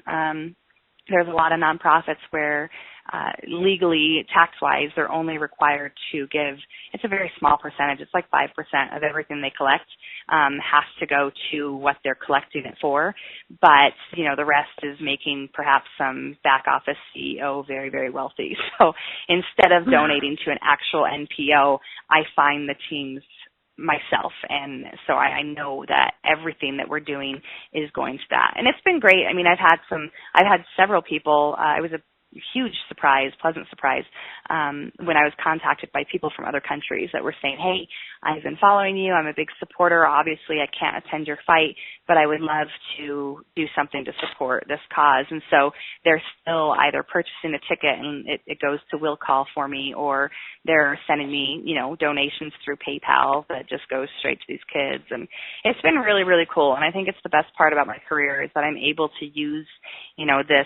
this platform that it gives me to reach out and, help other people make a difference too, because you wouldn't think $1 is very much, but when, hundreds of people buy tickets, $1 adds up really quick from all of them. So it helps people be able to get involved in making a difference as well.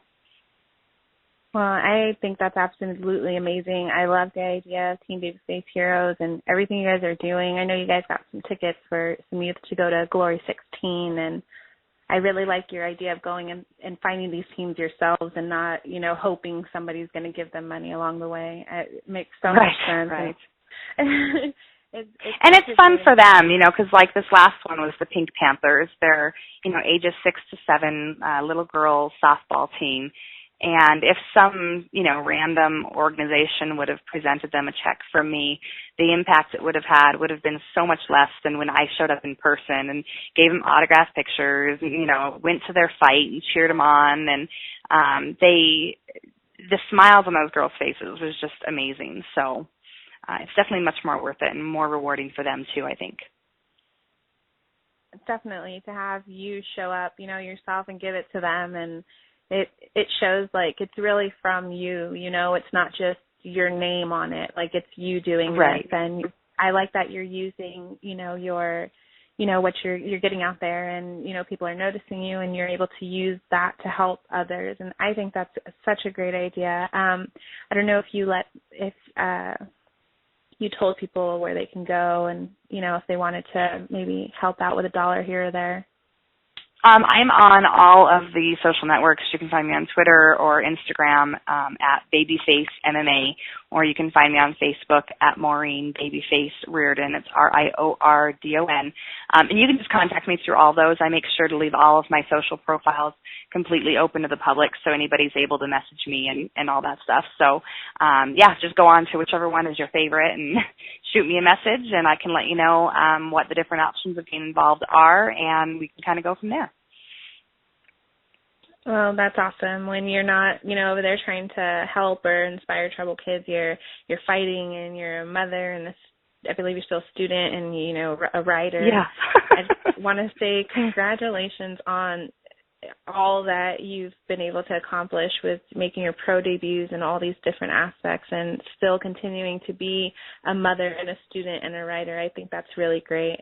And before I do let you go, I'm sure we gave you this question before, but you're on WMMA Jam, so we got to try it again. I'm not sure. I don't know if you remember this one, but Neil would like to know who you think would win between a gorilla and a crocodile. I do remember this one. You have seen the Fuse box. Well, maybe you haven't. A long time ago, the original Fuse box kind of not logo, but I guess our team animal was a gorilla. So I'm always going to be faithful for that. And I mean, gators have a pretty wicked, gator roll, but at the same time, gorillas, I'm going with that silverback. Well, we had to throw that one in there. Neil's a little disappointed. A couple of the other ladies chose crocodile today, so who's feeling down? I'm sure you picked him back up after that. Well, good. I love the gorillas. Well, I know we threw out your social networks for people to hit you up about donating, but before I let you go, is there anybody you'd like to give a shout out, or if you missed any, like Instagram or anything? Now's your I think I covered it as far as the social medias go. I have a website also, Maureen Riordon MMA.com, so you can check out that as well. I have a blog on there that I try desperately to keep updated, but I'm not quite as good with my habit yet. But otherwise, my team at FuseBox, my coaching staff, Michael Sullivan, he has been there for me from day one when other people weren't, and he'll always be there, and I can't ever possibly thank him enough. Specifically, some of my teammates, Johnny Argro, Brooke Pelton, and Jasenia Rivas, they've taken a lot of time, not just out of their own training hours in camp, but just out of their personal lives too, coming in off hours. Cody Moore came in the last couple of days and just made 100% of his training time about me and my camp, and that was awesome. And, we already touched base on it, but Charmaine and her entire camp up there, they were awesome. I'm still getting invites and, well wishes and all that stuff from them, and that's great. And a few wonderful sponsors. Synapse Physical Therapy has been a huge part of my fight camp and just my overall health for coming back from the last year off on injury. And Super Tees out in Arvada, Delmy Gooch Photography, and then Michael Sullivan specifically with the Sullivan Sambo Systems.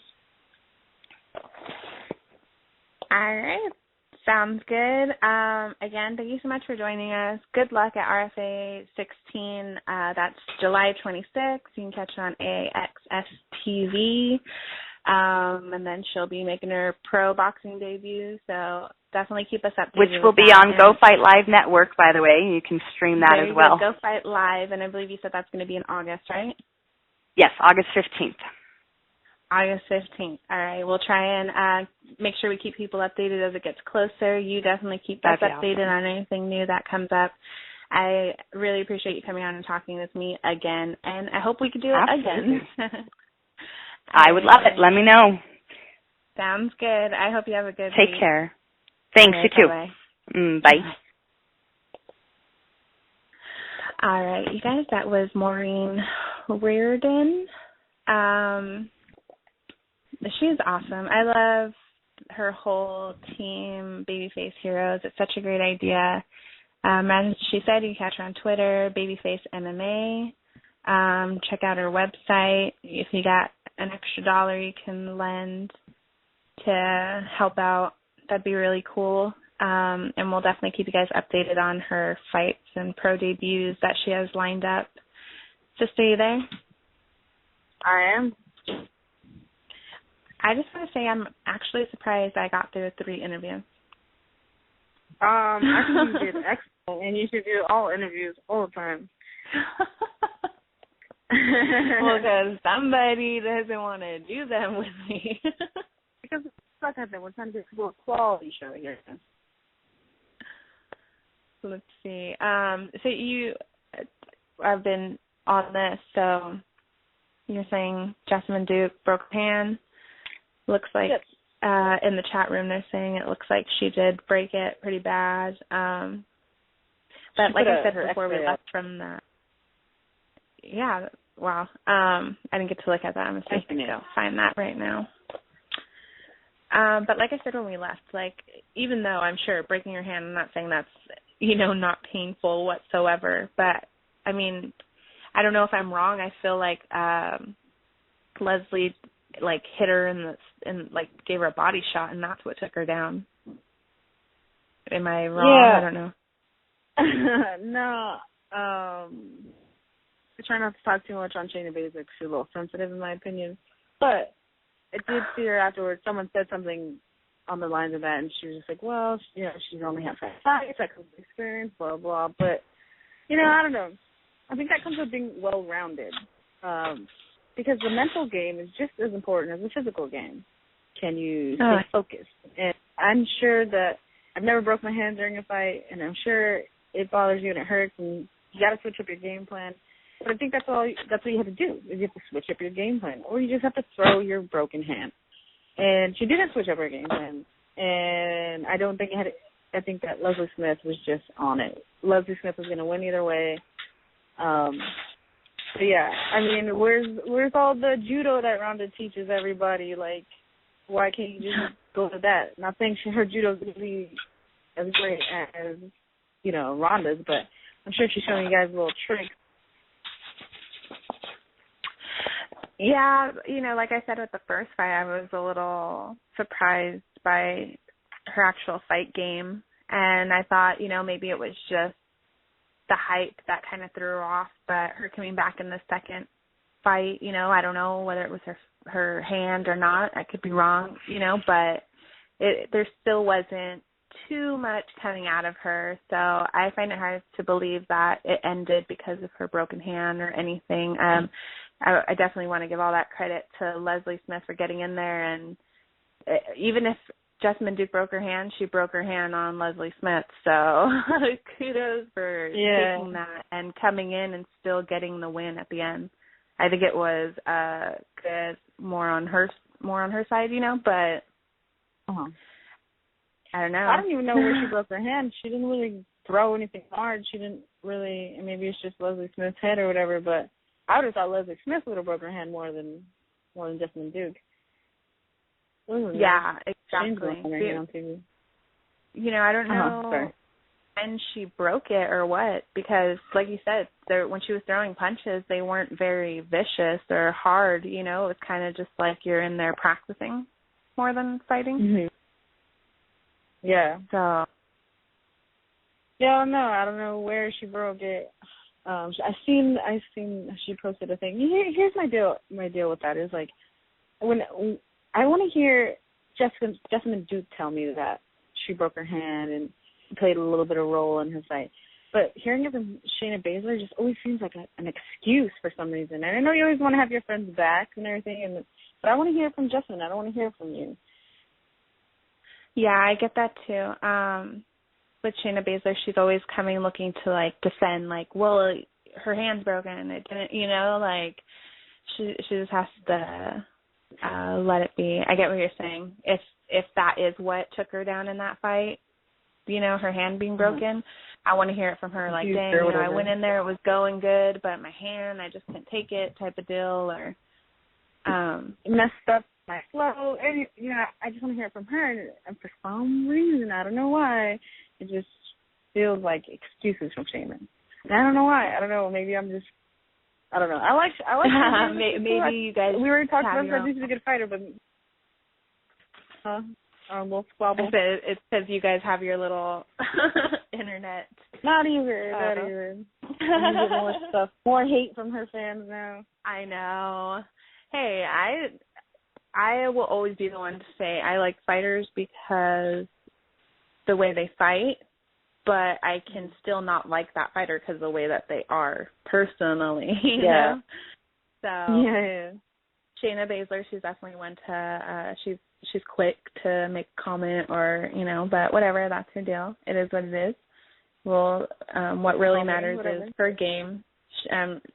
She's up next. Or, I don't know if it's her or Marina, but they're coming up next, so no excuses once she steps in there. It's time to see what she has. Yeah. Hopefully she doesn't get hurt. Was there any other news going on while I was chit-chatting? I didn't see any news. I did see Martin's knock with a nice knockdown, though, and then finish with some hammer fist. That was really nice. Nice little counter, left, right, hit him, kind of stunned him. He was like, ooh, and then he just fell to the ground. And then I totally pictured your face right now, too, when you did that. And the thing is, I made the face with my noise. That is so funny. Yeah. Okay, one thing I do want to ask you before we go. Let's see what time it is. Oh. Yeah, we don't got time on here. Fights are still going on. I don't want to miss all of the fights, but where do you think this puts Jessamyn Duke? I mean, she went in there, her 2 UFC fights, and she didn't win. Mm-hmm. And, as far as her part, there wasn't much of a performance. Where do you think that leaves her? For me, I feel like she has 3 losses because she didn't win in the Ultimate Fighter. And, well, did she ever win in a fight in the UFC? No, she just lost, right? Yeah, she lost. All right. Everybody knows UFC is like 3 and cut. But I honestly wouldn't be surprised if it was a 2 and cut just because you don't really see anything special from her yet. Yeah. Maybe throwing her, Shayna Baszler saying that, it's only her 5th fight. Maybe she doesn't need to be in the spotlight right away. Maybe she needs to, maybe it's like nerves. I don't know what it is. Maybe that's just how she fights. But I think maybe throw her in Invicta. See how she does an Invicta. Yeah. It's a gateway to the UFC anyways, and you've been in the UFC. Get that experience, come back, and then show us what's up. Because I just feel like she doesn't really have anything to show right now that's special. Yeah, I definitely agree with you that. I know in the chat room too they were saying, it sucks for her because she is young. Like she still has a long ways to go. And I think that is the problem because not only is she going in there as, Jessamyn Duke fighting, but she has that pressure of the whole 4 horsewomen type of deal too. Yes. And she's young, so I don't think she was ready. Yeah, but I don't think she was, really ready to go in there at that level. I do think she does need a little more time, training. Exactly. She got into this 4 horsewomen thing, and everybody thinks because of the 4 horsewomen that all of them are on the top and they're going to make it, and that's really not the case. Like I said, they're individual fighters first. So yeah, maybe she does need to go over to Invicta and fight against some more girls before she, fights these big names. Yeah, and that's not to say that she doesn't have potential, but I think maybe she needs to grow it first somewhere else instead of in the UFC, the top dog. Yeah, everybody knows the UFC is where you want to be. Oh, nice exchange. Sorry, guys. But yeah, I still think she is young and she still has a lot more to learn. She can still come back and be one of the best if she really wants to. I just don't think it's there at the level that everyone wants to think that she's at right now, and that maybe that she may or may not be portraying herself at right now. And everybody needs to be a little real and just be like, okay, this bar a little lower on the rankings of women, and there's I don't think that there's anything wrong with that. I don't think there's anything wrong with taking a step back and getting grounded again and going in there and starting a little bit over, because she's not going to start all the way over. She's still going to fight at the top. She's still going to be one of the top Invicta girls. So she's really not losing anything. She's still going to be technically on Fight Pass. There's no difference to what she's doing now. I feel like maybe she could build herself up emotionally, mentally, and then physically a little more somewhere else first, and then come to the UFC and fight these girls at 135. Yeah, definitely. There's no shame in it. Like I said, she's young. She has a long ways to go, and it's no different than these, people taking pro fights too quickly, off like one AMI fight and then going in there and wondering why it didn't work out. You got to get in there and really be realistic with where you're at in the competition, and it's a lot better for her to maybe step back and go see about getting into Invicta than to continue on in the UFC taking these fights that, just makes her look worse, I guess, to say, everyone's just like half a step better than her, and she's right there, but she's on that cusp and definitely make it over. But because even if you put her against, not to say that they're low-level girls, but the newer, the girls that are in the UFC, I mean, they're still really competitive. They're still really have more, I can't think of the word right now, but I can't think of the word for some reason. I'm having a brain fart. Like they go after it, they're really, and they want to fight. They want to, they want to hit hard, and those are the things. I'm not saying that she doesn't. It's it does, well, I mean, you just saw the fight. It doesn't seem like she can take that hard of a hit too much right now. So that's why I just think she should go to Invicta. Go, just take a half a step back and really look at it. Because when she comes back in that half step, she's going to be a full step forward, I think. Boom, yeah. Did you hear that now? And I told you to her, like, dance around, sliding back and sliding forward. Go ahead, step back, girl. That's so funny. All right, guys. Well, it's been a great show. I really enjoyed all the ladies we had on. Casey, I know we got fights going on right now, and Friday we got UFC Dublin, so make sure you tune into that to see Mike King take on Cathal Pendred. I'm excited for that fight. And I'm excited for this Donald Cerrone. Why is this guy running? Donald Cerrone, Jim Miller fight. You guys, if you guys like fighting, you know that both of these guys are the real deal, and that either someone's getting knocked out or someone's getting submitted. It's not going to the judges. Jim Miller, Donald Cowboy Cerrone, with fireworks. You can watch it. Watch it. There you go. You heard it from me. Make sure you tune in. Yeah, I've been kind of catching it. I'm like trying to. That's what I'm like. Trying not to. So we're gonna go on his back, though. This guy has his own name on his back. Like Casey forgot what he could just look. No, his whole name, like John. I know it might not. Like, what's your name? I'm up with my middle name. Maria. Check it out back there. Tell me what my name is. Anyways, we're going to end this so we can go and enjoy the rest of the fight. Thank you to Jody Escobar, Cassie Robb, Maureen Riordon for all coming on and joining us. It was great talking to you ladies. We look forward to all of the future fights coming up. Thank you to Sabrina, of course, for joining me. To our chat cheerleaders, we got Corey, Jay, Neil, Roger. And I would just like to say, I don't know if you saw that, but I believe his name is @FatBoy Jiu-Jitsu. Had some spaghetti this weekend, like you said he was going to. Oh, sweet. Thank you for the love and everybody tuning in, especially when there's fights on. Go enjoy some fights. And for those of you who have missed Izzy Forever, we will be back Friday. Starts at 6 p.m. Eastern. MMA Jam on Friday with Izzy. So hope to see you then. But if not, me and Bina will see you again next week, Wednesdays at 5 p.m. Pacific Standard Time. And we hope you have a good rest of the week and enjoy your fights. All right. You guys have a good one, sister. See you in a bit. You have a good one. I will. Good night, everyone. Good night.